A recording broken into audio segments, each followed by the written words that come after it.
The violent clash between the Hells Angels and a rival gang was believed to be retaliation for an earlier killing, part of a bloody feud that had drawn the attention of both police and organized crime units. Investigators hoped that taking down one chapter might cripple the entire organization. But among the names that surfaced in police files, one stood out above the rest, a name whispered with a mix of fear and respect: Najati Arabaci, known on the streets as the Pate of Cologne.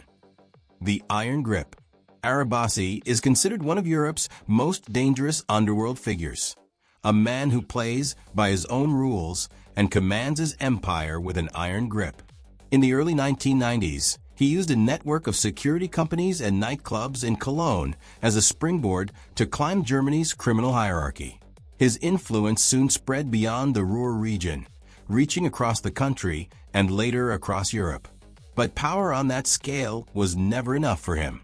Over time, Arabaci built connections with the Turkish mafia and South American semi-legal suppliers, using them to strengthen his multi-million-euro operations. Despite a long criminal record and being banned from the Schengen area, he maintained a surprising level of political protection. In recent years, new videos of Arabaci have surfaced across Europe, from Germany to the Balkans, sparking speculation about his next move and whether he's plotting a comeback in the shadows of Europe's underworld. To understand how he reached this point, we need to go back to the early 1990s, when the shadow economy of Germany's nightlife was a lawless gold rush. The entertainment scene was booming and organized crime saw an opportunity. Partnership taxes were imposed on club owners and bar operators. Protection money disguised as cooperation. Violence was constant, and with the collapse of the Soviet Union, waves of Eastern European women were forced into the sex trade, many trapped in cycles of addiction, exploitation, and abuse. For the young, ambitious Najati Arabaci, then barely in his 20s, this ruthless world was a gold mine waiting to be claimed. Morality was never an obstacle. Only power mattered. Gifted with a sharp mind and a cold, strategic nature, he quickly realized that alliances were the fastest path to dominance. So he joined the Hells Angels, gaining access to their manpower, connections, and criminal infrastructure. His first major move came through the bouncer industry. Acting as a middleman, Arabaci demanded donations from Cologne's bouncers, offering protection through his biker ties. In return, they became part of his growing network.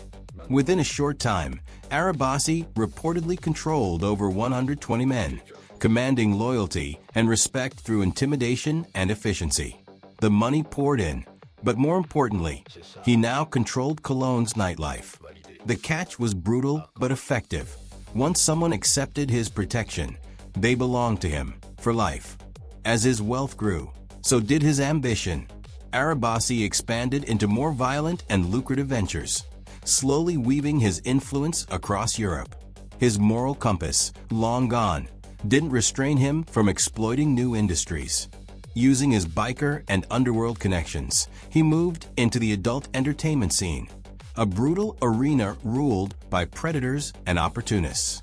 With calculated aggression, he invested in a string of shady clubs and establishments, using intimidation and cunning to outmaneuver rivals. Smart thug. But Arabaci wasn't just a thug, he was a strategist. He diversified his empire, investing in juice press companies and retail shops, using them as legitimate fronts for laundering money. He brought in Eastern European women as employees, rolled out marketing tricks like buy 3, pay for 2, and installed trusted frontmen as fake owners on paper. This structure kept his real identity hidden from law enforcement. Eventually, he hired managers to oversee daily operations, allowing him to collect profits without direct involvement. The brilliance of his design was in its invisibility. To outsiders, Arabaci appeared to be gone from the game, but in reality, he was pulling the strings from behind the scenes. By the time authorities caught on, Najati Arabaci's network stretched across borders, spanning legitimate businesses, underground clubs, and criminal alliances from Germany to the Balkans. His empire had evolved from a violent street operation into a shadow corporation, fueled by greed, power, and fear. And as Europe's law enforcement tries to adapt, one thing remains certain. Najati Arabaci is no longer just a gangster. He's a ghost in a suit, running the streets from the shadows. Competitors in Cologne's bustling nightlife scene soon realized they had only two choices: pay Najati Arabaci's protection fees or shut down for good. This ruthless system earned Arabaci absolute control over the city's entertainment industry and the chilling nickname, the Pate of Cologne. But Arabaci's ambitions stretched far beyond his hometown. He expanded his empire into the Ruhr region and Frankfurt, raking in millions while still in his 20s. To conceal his illicit fortune, he initially hid behind a legitimate fruit trading business. But as his wealth ballooned, the disguise began to crumble. Authorities started to take notice, and Arabaci's legend grew across the streets of Cologne. Stories of his intimidation, wealth, and influence spreading like wildfire. It wasn't long before law enforcement moved in. In October 2002, German police launched a massive raid targeting organized crime in Cologne. Dozens of clubs were searched, and several figures were arrested, Arabaci among them. Over the following years, prosecutors built a towering case against him, including charges of extortion, human trafficking, operating a criminal network, and exploiting workers. The trial dragged on for years and captured national attention. Eventually, Arabaci was sentenced to 9 years in prison. But prison walls weren't enough to stop him. Even behind bars, Arabaci's empire continued to run like a well-oiled machine. Authorities soon discovered the extent of his reach when they bugged his prison cell in Bochum. From there, he reportedly orchestrated a revenge campaign against the prosecutor who secured his conviction, sending threats so severe that the official was forced to live under constant protection. Security upgrades were made to his home, and armed bodyguards shadowed him daily. By 2007, overwhelmed by fear for his life and family, the prosecutor fled Germany altogether. Exiled biker. Despite his influence from prison, Arabaci saw an opportunity. After serving only 3 years of his sentence, the Cologne prosecutor's office offered him a deal: early release in exchange for permanent exile. He accepted immediately. In December 2007, he was released and deported to Turkey, with the understanding that he would never set foot in Germany again. But a quiet life in exile was never part of Arabaci's plan. By 2008, he was back in business, leading the Hells Angels expansion into Spain, with the party island of Majorca serving as the perfect launchpad. Its endless flow of tourists and wild nightlife made it a goldmine for organized crime. Among the first to establish a presence, there were Arabaci's trusted allies, the Yusfi brothers, Abdul Ghani and Khalil, and Frank Heinbeth, a heavyweight in Germany's criminal underworld. The Yusfi brothers quickly caught Spanish police attention when investigators uncovered an illegal casino operation tied to them. Alongside Heinbeth, they became central figures in founding the infamous Majorca Hells Angels Charter. However, their reign didn't last. A few years later, they were arrested on charges of drug trafficking and organized exploitation, and remain behind bars to this day. Meanwhile, Arabaci, now based in Turkey, solidified his position as one of Europe's most powerful crime lords. He established the first Hells Angels Charter in Turkey, taking on the title of boss. From there, he reportedly maintained control over much of his German network, particularly in North Rhine-Westphalia. Mirroring his old strategies, Arabaci built a new network of fun houses in Turkey while forging ties with Afghan heroin suppliers, using Turkey as a key transit hub into Europe. He also diversified into fireworks production, another lucrative front for money laundering. But his insatiable appetite for expansion drove him back toward Majorca's underworld. Despite being officially banned from Spain, Arabaci allegedly visited the island in 2010 to oversee the establishment of the now legendary Hells Angels Charter. There, he elevated his most trusted followers, including the Yusfi brothers, to senior leadership roles. Working side by side with Frank Heinbeth, Arabaci transformed Majorca into a criminal goldmine. Heinbeth, already a powerful figure in Hanover's underworld, had laid the groundwork. But Arabaci's influence brought structure, money, and muscle. Together, they capitalized on the island's massive tourism industry, over 10 million visitors a year, to fuel trafficking operations under the guise of nightlife businesses. For Arabaci, Majorca was paradise, not for its beaches, but for its perfect mix of profit and opportunity. Its subtropical climate drew millions of young Europeans chasing pleasure, while its proximity to both mainland Europe and North Africa made it ideal for smuggling. For years, the island served as a lucrative crossroads of crime, largely unchecked by overwhelmed authorities. That is, until 2013, when Spanish police struck back with Operation Casablanca, a sweeping crackdown on Majorca's underworld. After months of surveillance and intercepted communications, over 200 officers raided luxury villas, nightclubs, and offices connected to the Hells Angels. Among those arrested was Frank Heinbeth himself, charged with leading a criminal organization. The operation sent shockwaves through Europe's biker underworld, marking the end of Majorca's golden age of outlaw rule. But as for Najati Arabaci, the ghost who had built empires from exile, few believe his story ended there. Rumors still whisper that he's out there, somewhere between Istanbul and Cologne, quietly rebuilding what the police thought they had destroyed.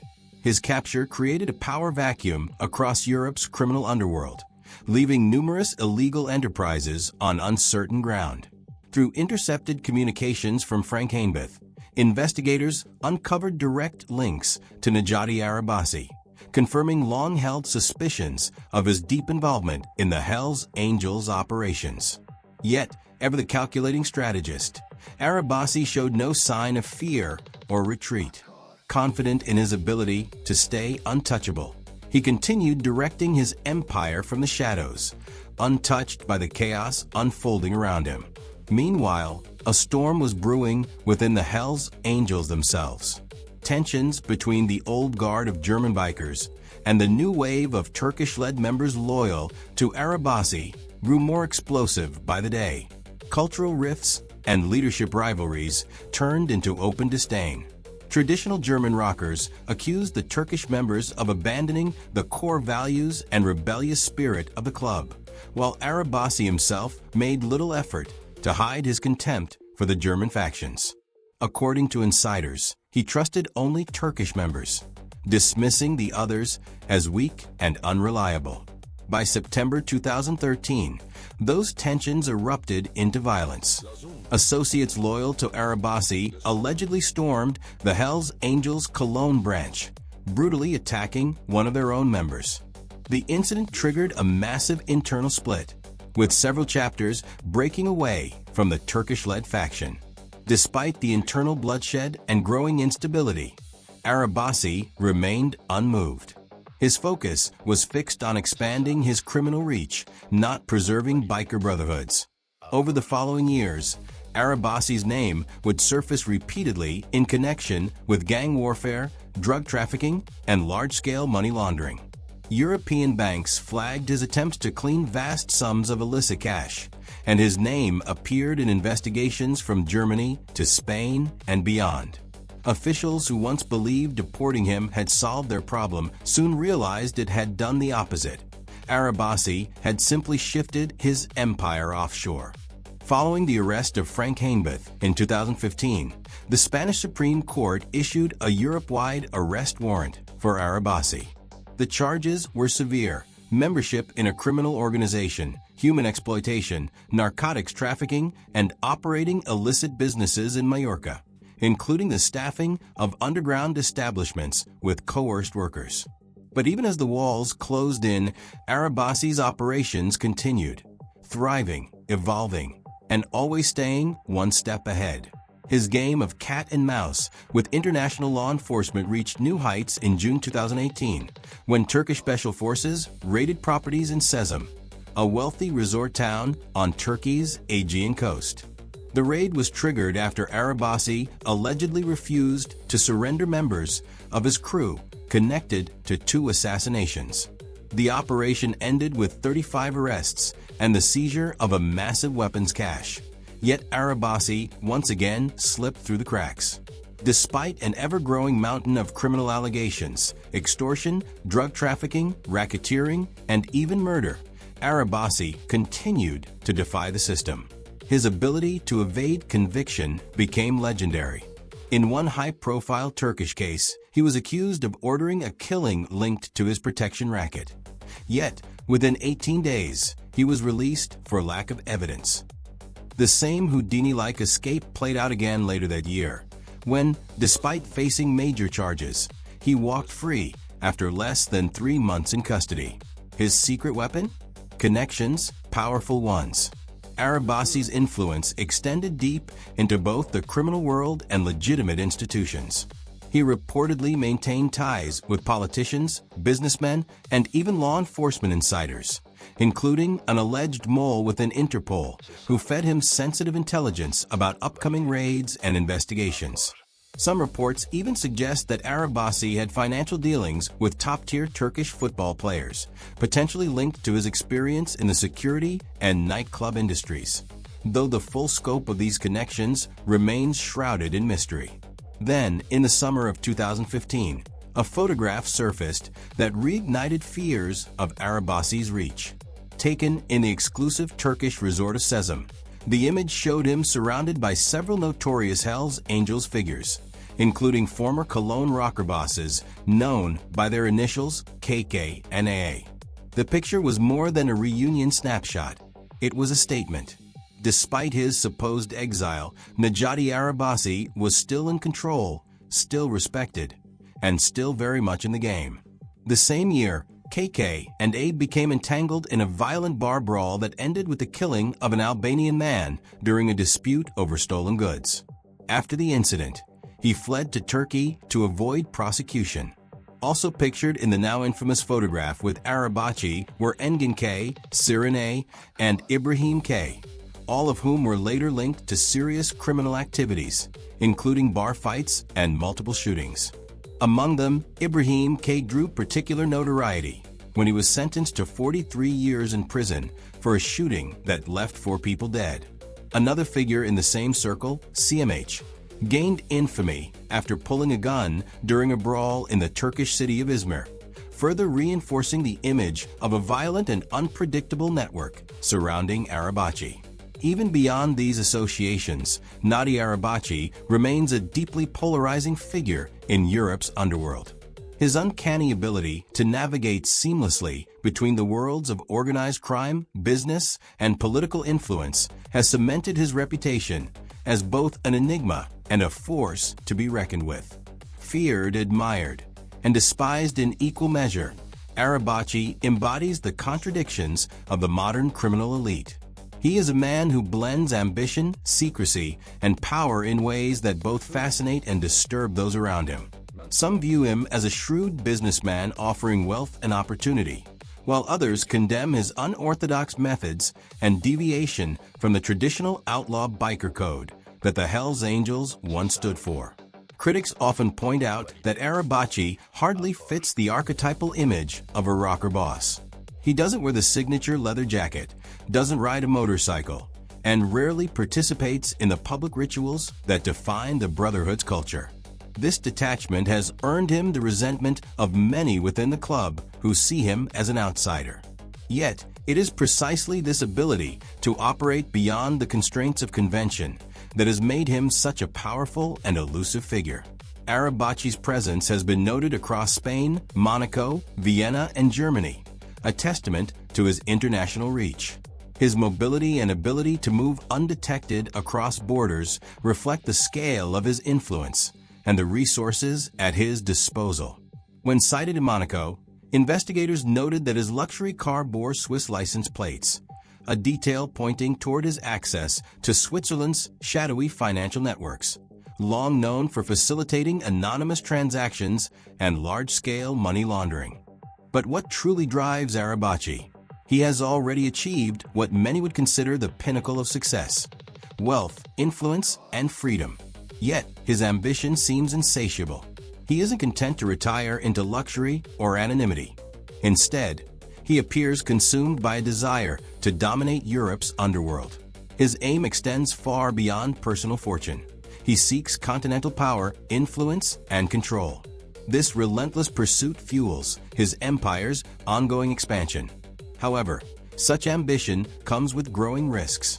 With law enforcement agencies across Europe intensifying their focus on his operations and internal rivalries threatening to fracture his organization, the question looms: how long can he maintain his grip? Arabaci has managed to remain one step ahead of the law for years, protected by a vast web of loyal contacts, political allies, and corrupt intermediaries.